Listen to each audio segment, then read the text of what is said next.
Hi, I'm Rick Maurer, and welcome to this Change Without Migraine series of videos. If you don't know me, my work has focused on two major questions for the last 25 years, and that's why do people support us and why do they resist us? And in particular, why do they support us when we have a new idea, or why do they resist us? So it's a major change, a major project, whatever. If it needs the support of other people, what's going on and what gets in the way of that? And I've written a couple books about it.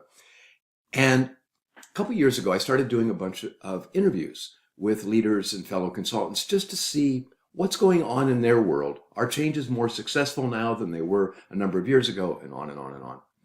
And during one of the interviews, I was talking to a leader who I have a lot of respect for. In fact, it's somebody that I will listen to when I need advice.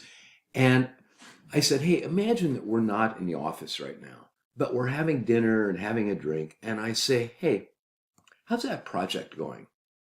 And she looked at me and said, why don't they get it?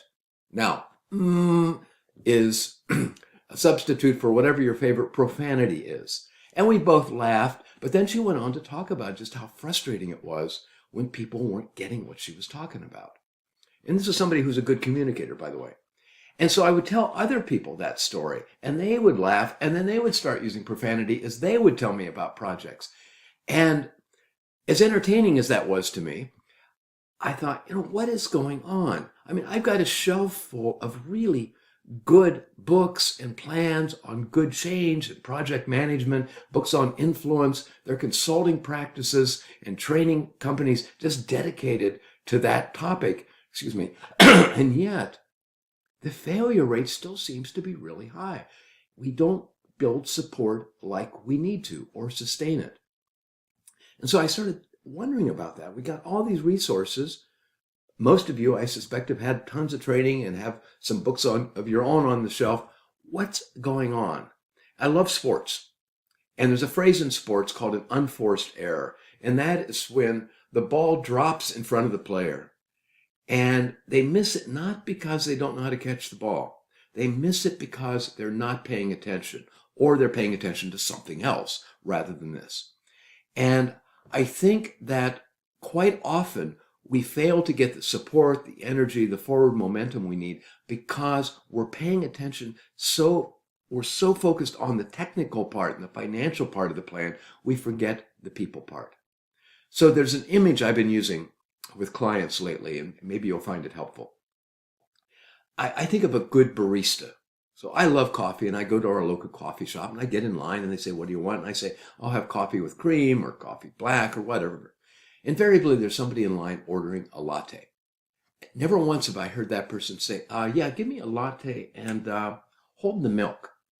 Because you don't do that. A latte is a blend of espresso and milk. You can't have a latte if either of those ingredients is missing. And a good barista blends them together so you can't tell where the coffee ends and the milk begins.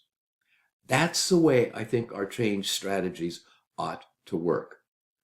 That we need to cover the technical aspects and the financial aspects and all of that, but we need to blend in the human part. So rather than just having some big special event, or you may have been in these meetings, I seem to go to a lot of them, there's a big town hall meeting and the people present, they've got this whole slew of people up there presenting to the town hall, whereas the people in the town hall are just an audience. And then at the end, almost invariably, they go, whoa, boy, wow, where did that time go? Well, we got a couple minutes left. You got any questions? And that's their version of involvement. You got any questions? Well, no, that's not involvement. What I plan to do in this Change Without Migraine series of videos is tell you short stories, short success stories, where a leader or a group has done a really good job of blending the technical, financial part of the plan with the human part, so that the human part wasn't an add-on, an afterthought, an extra thing you had to do. And sometimes it'll be kind of in response to something that they went, oh, that was a mistake, like the one that I'm about to tell you. Sometimes it'll be they actually blended it in right from the beginning. So it'll be a short story, and then I'll say, here's why I think that's so important, at least why it's important to me. And after most of these, I will offer you a page that has kind of the key points in case you want to use it. And all that'll be free, of course. All right, so here's the index card story. This leader had come up with this idea for improving quality. And he went to all the people who were on the floor, the non-management staff, and said, here's what the issue is. I'd like your help in, making improvements here and there. And people got excited about it. What he failed to do was involve supervisors and managers. All right. So right away, he realized that was an oversight. He knew it because he was getting a lot of pushback. So here's what he did. And I think it was actually quite brilliant. He gave out a couple of index cards to all the management staff and said, look, I'm going to have a meeting with all of you next week, about 100 people. He said, I would like you to write down any questions, concerns, ideas you have regarding that project.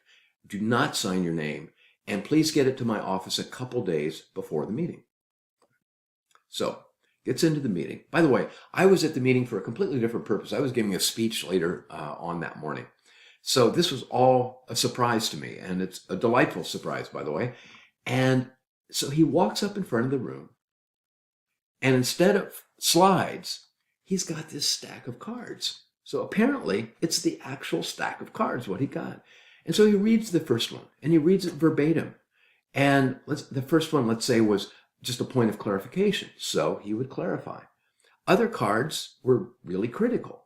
And in some instances, he would say, yeah, you're right. And here's what I'm thinking of doing to improve that. Other times he said, you're right, and I don't know what to do about that. I could use some ideas. And then other times he'd say, I understand why this is so important, but I've got to go this other way. Here's why. Well, the amazing thing is the guy just seemed totally candid about stuff. I mean, he wasn't being politically correct. He wasn't trying to give people something so they didn't quite know what was going on. He seemed to really want to communicate with them. What a concept, huh? And the most amazing thing happened.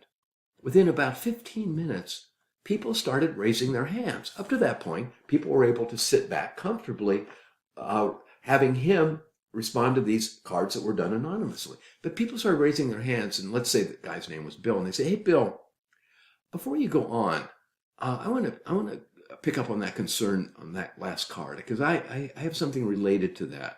And Bill goes, yeah, go ahead. And I started watching a conversation start. I mean, just a dialogue with him and other people. And they would still use the cards, but basically it was a conversation rather than him responding just to cards. I thought it was absolutely brilliant. All right. And it's, 99 cents, or at least that was what it would have cost when I saw him do this kind of thing. Now, there's some reasons why I think that is so good and such a good example of blending stuff in. One, obviously, he didn't catch it soon enough, but he caught it. He did catch it soon enough. He didn't catch it right at the beginning, but he was able to respond to it, I think, honestly, in a way that could actually build his credibility. All right. So he wasn't denying it. He wasn't trying to say to people, well, you're all wet, you're blah, blah, blah, blah, blah. All right. One of the things he did is he asked for anonymous comments. Now, he could have done a survey, and there's nothing wrong with that. But I happen to like the thought that he's giving people index cards. I mean, what could be homelier than that? What could be cheaper than that? What could be more informal than that? Yeah, I'll write that down. And, oh, yeah, don't sign your name. So really safe. When he asked to have them send it to his office a couple days before the meeting, that was brilliant. Imagine if he hadn't done that, and he's got this stack of cards, and he gets something, and he starts to go ballistic, and steam is coming out of his ears. He could blow that entire meeting. So in this way, he had a chance to review what the comments were. But if something was going to really set him off, he had a chance to do some deep breathing, call his therapist, do whatever he needed to do, so when he walked into that meeting, he could be calm, and he could be present, and he could actually engage with people. Right? Another thing he did brilliantly, he carried the cards in. He did not reduce all of that information to bullet points that were up on a slide. Now, there may be a time for the bullet points later on. Right now, I think it was far more effective to say, this is what you said this is what you ask me in your own words. Because as soon as we start to digest that information and go, here are the 5 major points, it can cause people to go, I wonder what he's leaving out. I wonder if that really is capturing what I had to say. That sort of thing. I think all of that was so simple and so brilliant. And it's just watching him and watching the group, I think it was a very effective meeting. Now, what I did is I put together a page. If you like it, it just says, here's some things that stood out to me, and here's how you do it. I mean, it's pretty simple stuff. And just send me an email, and I'll be glad to send it to you. Obviously, there's no charge for that. This whole series of videos, and I'm going to try to keep them really short, are going to be simple, one example, and then my reflections on it. And so if you like it, I hope you'll hit like so that you can be reminded when the next one appears. And by all means, spread the news, share it with your friends if you like it. And please leave me comments too. So thanks a lot for watching.